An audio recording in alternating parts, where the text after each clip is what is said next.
Early one morning, the week before Betsy DeVos confirmation as Education Secretary, 23-year-old Allison Kruk was dropping her boyfriend off at the Philadelphia airport when she decided to swing by the office of her United States Senator and give him a piece of her mind.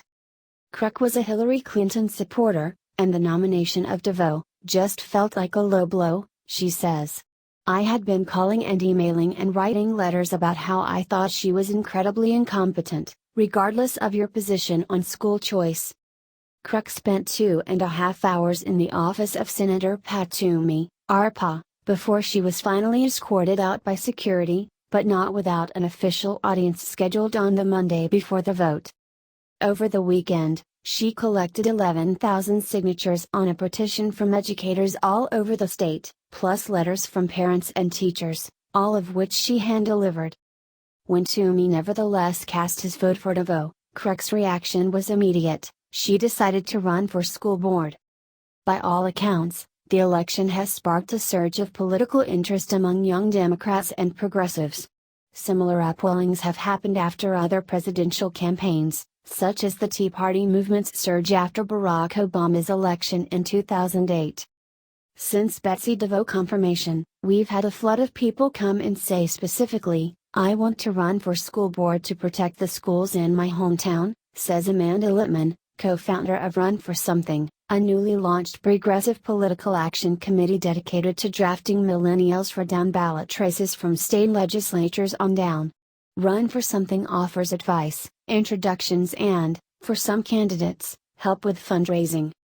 NPR Ed spoke with 4 young first-time school board candidates from around the country. All say they were influenced by the national energy around politics and education, but each says they have a more traditional motivation, to help kids in their communities. 1.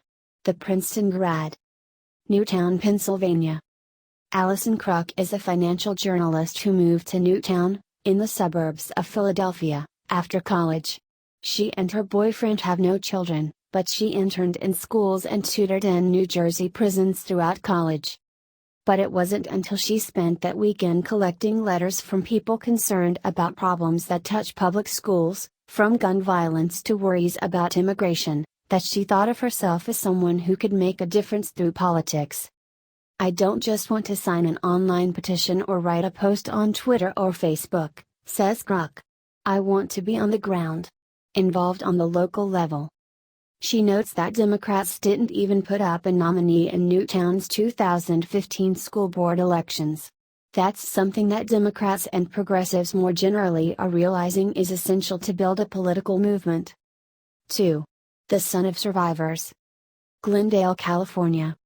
Sean Sahakian, 31, grew up in Los Angeles County in one of the largest Armenian communities in the United States. Glendale is proud of its diversity, which also includes Hispanics, African Americans, Koreans, and Filipinos. And it's proud of its public schools, which are separate from the LA Unified School District. Sahakian's first son was born one day before the presidential election last fall. We came home on election day, I ran over to the polls, voted, and I was holding my son as I was watching the results thinking, what have I done? What am I bringing you into? The election solidified his decision to graduate to a new level of public service by running for school board. Sean founded a software company at the age of 14 that he still runs today. His platform centers on STEAM, science, technology, engineering, arts and mathematics, career pathways, expanding dual language immersion, and requiring financial literacy. With California being so underfunded, what we're missing is a vision of where public education needs to go, he says. I'm hoping my technology experience and business background will help bring direction so it's truly a 21st century education. Having DeVos as Education Secretary troubles Sahakian, but also increases his resolve. It's a little bit concerning that she's going in with so little experience, he says. I'm worried about what changes are going to come down the pike that we at the local level have to figure out how to manage to and continue to give a solid public education. 3. The mental health advocate. Jefferson City, Mo. When they moved to Jefferson City, Victoria Sterling, 32, and her fiancé were excited about putting down roots, she says, and eventually adopting a child. But the people she met advised her to choose private schools. I saw that there was a lack of trust in the school system, she says. People are concerned about whether taxpayer dollars are being used wisely. Sterling declared her candidacy for school board on January 3. Her platform is transparency. She wants to live stream all school board meetings to the public. And she plans to apply the skills from her day job, as an abuse and neglect investigator for the state's Department of Mental Health, to investigate and correct any mismanagement. Jefferson City voted 2/3 for Trump. The school board election is nonpartisan, and Sterling prefers not to disclose her political affiliation. National politics is having a divisive effect on education issues, she notes.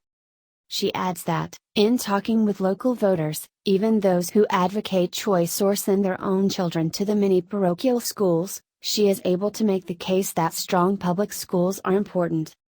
Public education builds our future workforce, and the school scores are what people look at when they decide whether to live here. 4. The second generation.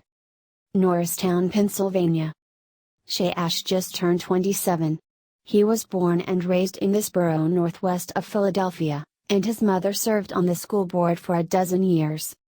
With many residents of the diverse district renting their homes, he says, the local property tax base is slight.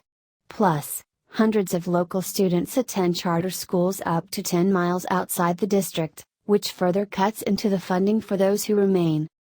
A lot of people here in Norristown understand that, with the way we are struggling with funding, that we're one of the districts that's going to feel an immediate impact of DeVos and her push for vouchers and more charter schools, he says. Ash says he's the kind of born political animal who does voter registration drives for fun on the weekends. He also started a local nonprofit to run community cleanup projects. He says that, since the election, a couple of his friends have gotten interested in running for office too.